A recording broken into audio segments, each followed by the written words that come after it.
Local 4 News starts now with a breaking news alert.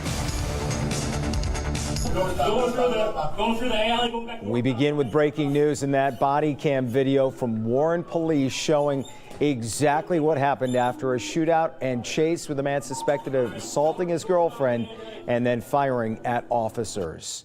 Good afternoon, everybody. I'm Jason Colthorpe. Tuesday night's shooting has raised a lot of questions about what led up to it and actually what went down when police were closing in. Today, Warren police are working to answer those questions. We want to get out to Jay Scott Smith, who has just finished up a press conference at the police department. Jay, what have you learned?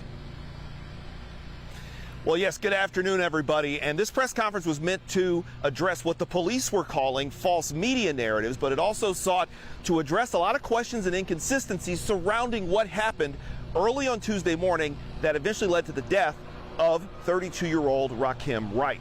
Now, as you recall, the entire incident started late Monday night going into Tuesday when Warren police responded to a home on the 13,000 block of Prospect Avenue around 2:50 a.m. Now, it regarded a reported domestic disturbance. The woman who called 911 said that Wright had beaten and strangled her before trying to set the house on fire. Police released parts of that 911 call along with dash cam video this morning. Now, Wright drove off before police arrived at the home in Warren. They tracked him into Detroit at 6 Mile and Van Dyke. When cops arrived in the area, they found him in his car setting off a police chase. Now, police say the video shows Wright firing several shots at officers from his sunroof before hopping out of his car near his mother's home on Castle and Montaloo.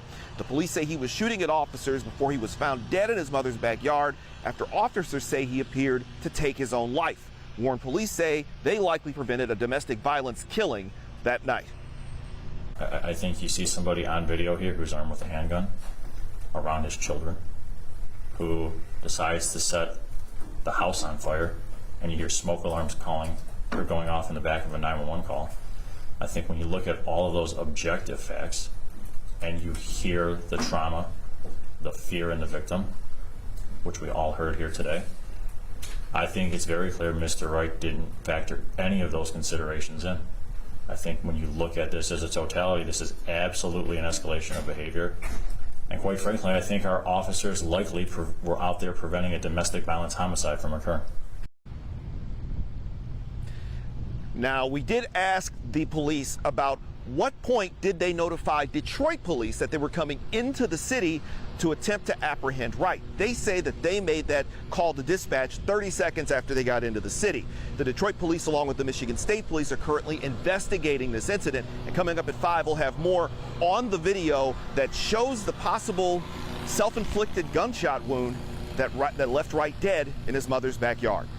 We're in Warren. I'm Jay Scott Smith for Local 4. All right, Jay, we appreciate it. We'll see you a little bit later. And another breaking story we're following today, a suspect in custody after what we've now learned was a fatal stabbing at a McDonald's in Eastpointe.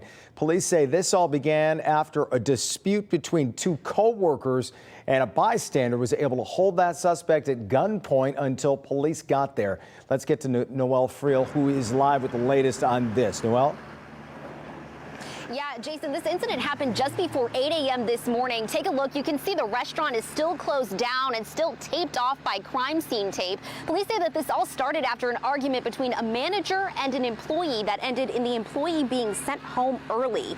Police say after that argument, the employee came back to the McDonald's with a knife and stabbed the manager multiple times. We've now learned they have died from their injuries in the hospital. We're told this happened in the area of the drive-through window as a customer who was in the drive-thru managed to hold the worker at gunpoint to prevent her from leaving the scene. We heard from one of the workers who witnessed the whole incident. Here's how he described those chaotic moments.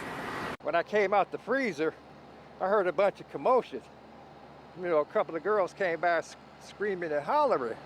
And I'm like, oh, what's going on? And one of my coworkers was like, she being stabbed. And I was like, well, who being stabbed like that? And I could see the lady laying down because I could see her arm. And an Eastpointe police detective said that without that customer's quick thinking, there would likely be a search underway for that suspect right now. Eastpointe police are asking anyone with information about this incident to reach out to detectives. That number is 586-445-9415. Live in Eastpointe, Noelle Friel, Local 4. All right, Noelle, wild turn of events there. Let's get a check of the forecast here as we roll into this Thursday afternoon. Ashley Barrissey keeping tabs on what's cooking outside. Yeah, so the dew points are cooking. That is going to be a measure of the humidity out there. So let me explain this for you because these numbers might not mean a whole lot and kind of look like jargon. But if the dew points were in the mid-50s, that would be an incredibly dry, comfortable air mass. When you start to see those dew points right around 70, which we are very close to that in Howell, 72 in Port Huron, that's a very humid air mass. Once you get to about 75, oppressive. So we're talking upper 60s, close to 70 in a lot of spots. You're feeling the humidity build in, and that muggy meter, it's upward from here. So if you think today's humid, well, the next few days are going to have even higher humidity levels. So just get ready for some of that tropical-like moisture to be building in. 82 degrees right now over at Metro Airport as we're taking a live look at the water in Belleville. 82 in Ann Arbor, 70 in Howell, 73 in Port Huron. So about a 10-degree temperature differential. We do have those temperatures rising into the mid-80s this afternoon, but cooler compared to where we're going to be going into the next couple of days. So close to 90 with a chance for some rain showers on your Friday. Better chance for some storms with a cold front Saturday, as we will likely get into that 90-degree territory, and then upper 80s by Sunday. We'll walk you through the timeline of those storm chances so you're prepared coming up in a few minutes. All right, Ashley. More breaking news to get to this afternoon. A federal judge in New Hampshire issuing a nationwide block on President Donald Trump's executive order aimed at ending birthright citizenship.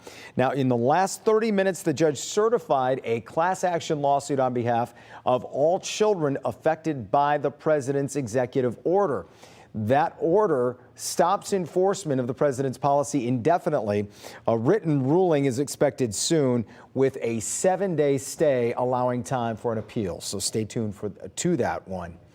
Today, the Oakland County mother accused of abandoning her 3 children for years inside of a filthy home is back in court for a pretrial hearing. 34-year-old Kelly Bryant facing 3 counts of first-degree child abuse after police said they found 3 of her kids living alone in their home in Pontiac. She's out on bond but cannot have contact with her children. Neighbors in Eastpointe might not be able to turn on their taps as the water department there working on a fix. There's a water main that's broken on 9 Mile Road east of Roslyn right now. The water department says it's trying to repair that pipe. People living on 9 Mile between Wilmot and Roxana might not be able to use their water for a little bit as workers try to get those pipes back up and running.